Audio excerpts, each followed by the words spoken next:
Yung TRO ang hiningi ni Senator Bato de la Rosa para hindi po siya arestuhin.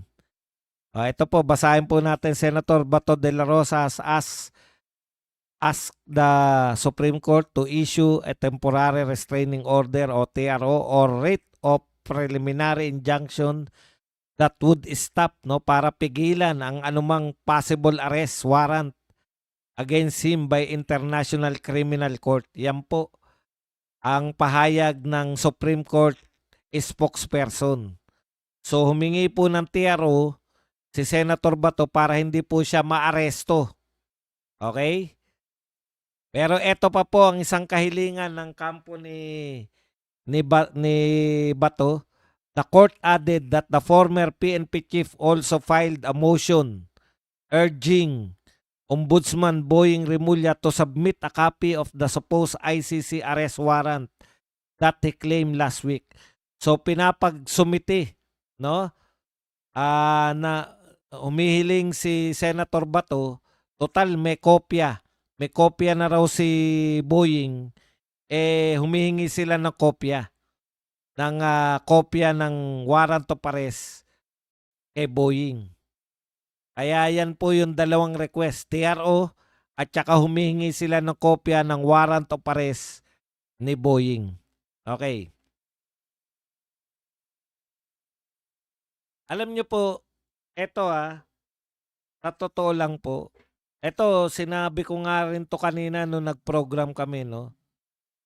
Nakakahiya po talaga yung presidente na sinusuko mo sa ibang bansa yung iyong mamamayan, no?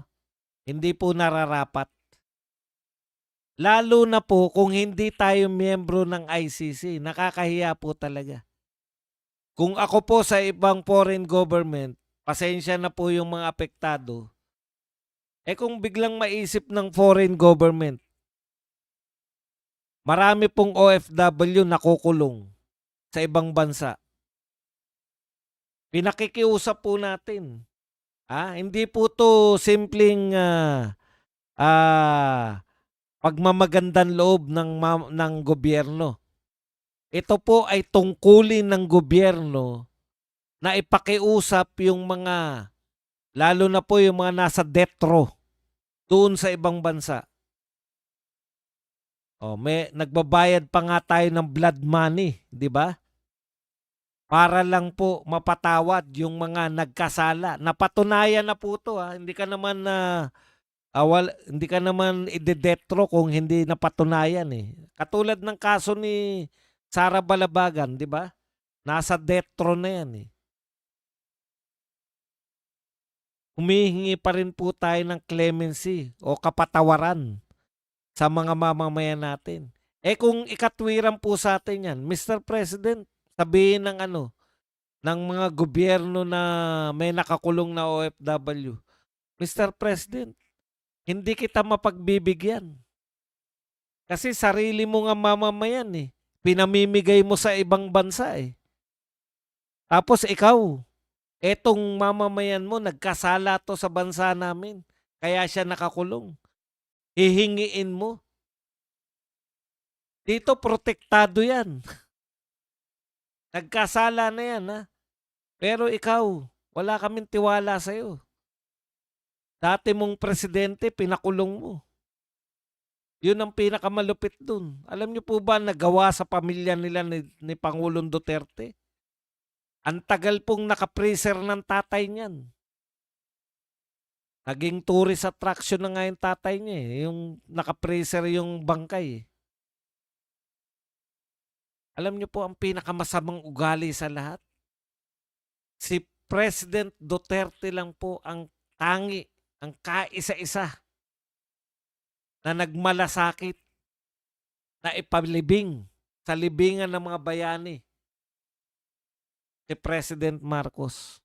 Lahat ng naunang presidente ayaw galawin dahil naisip nila baka magalit yung taong bayan sa kanila.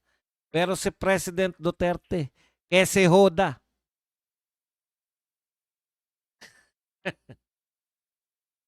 Kese hodang magalit ang mga Dilawan Aquino at mamamayan, pinalibing pa rin. Kasi yun ang nararapat.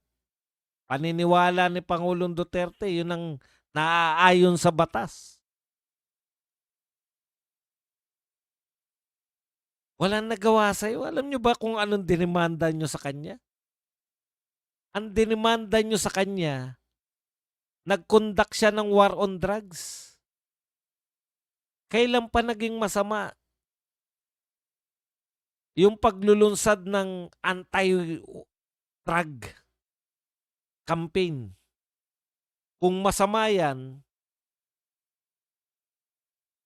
bakit hindi magpapunta ng ICC sa Brazil ngayon?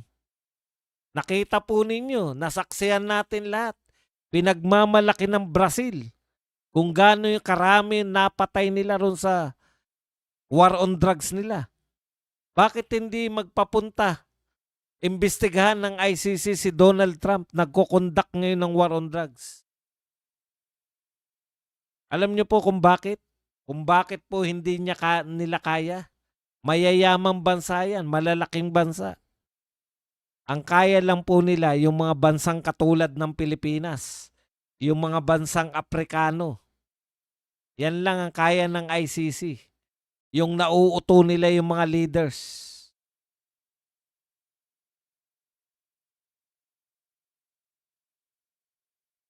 Yan po ang pinakagrabing alliance, yung mga Dilawan at mga Marcos. Dekada po. Dekadang sumisigaw yung mga Dilawan na Marcos magnanakaw. Dekada po nilang sinisigaw yan. Yung pala pag nakabalik yung Marcos sa pwesto, kakampi lang sila.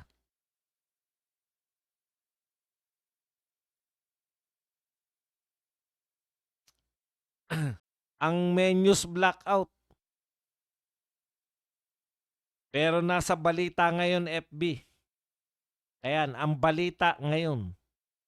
DPWH senior official nagpatiwakal dahil sa flood control scandal.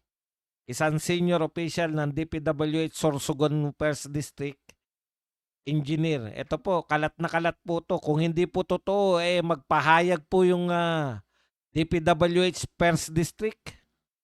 No?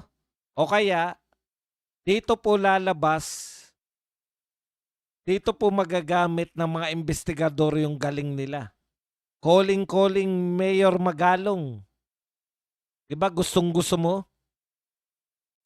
Gustong-gusto mo mag-imbestiga? Ito na pagkakataon mo. Imbestigahan mo kung ano ang tunay na pangyayari ron sa Sorsogon. Kung totoo ba na mayroong nagpatiwakal?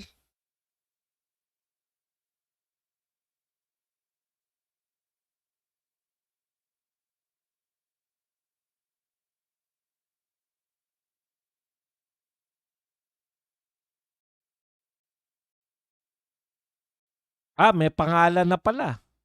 Totoo pala. Ayan, no? Department DPWH official in Sorsogon identified as Engineer Larry Reyes, Chairman of the Bids and Awards Committee, BAC of the Sorsogon First District Engineering Office, recently passed away in apparent suicide. Ayan po, nag-issue na po pala yung DPWH ng statement, no? Kinumpirma na po. Ito po ang epekto ng yung mga maliliit pong ganto, Bids and Awards Committee lang po. Sila po yung apektado. Alam nyo kung bakit? Kasi syempre na-pressure lang yan. No? Kumbaga maliliit na isda lang po yan. May nag-pressure na malalaki dyan.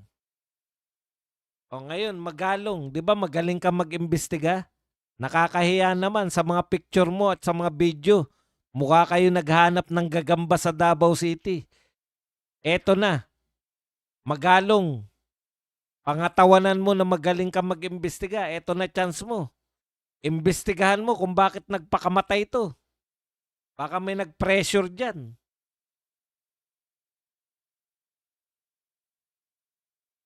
Alam nyo, napanood ko yan sa Godfather. No? Kinuwentuhan yung yung titistigo dapat laban kay Michael Corleone. Kinuwentuhan siya. No, sabi sa kanya, noon daw nung unang panahon yung mga Roman na generals, no? Pag raw nagsagawa ng kudeta at hindi sila nagtagumpay. Actually hindi kudeta, yung rebellion. Pag daw nag-rebellion yung mga general ng Roman generals at hindi sila naging matagumpay, siyempre kukulong sila. Pero pati pamilya nila maapektuhan eh. Pero hahayaan daw yung pamilya na mamuhay ng maayos basta yung kinakailangan yung general ay kitlin niya yung kanyang buhay. Yun po ang ginawa ron. Kinuwentuhan lang ng ganun yung magtuturo sana kay Michael Corleone. O nagpatiwakal. Imbestigahan mo magalong kaysa mga gagamba yung iniimbestigahan mo. 'Di ba? Mahirap 'yan.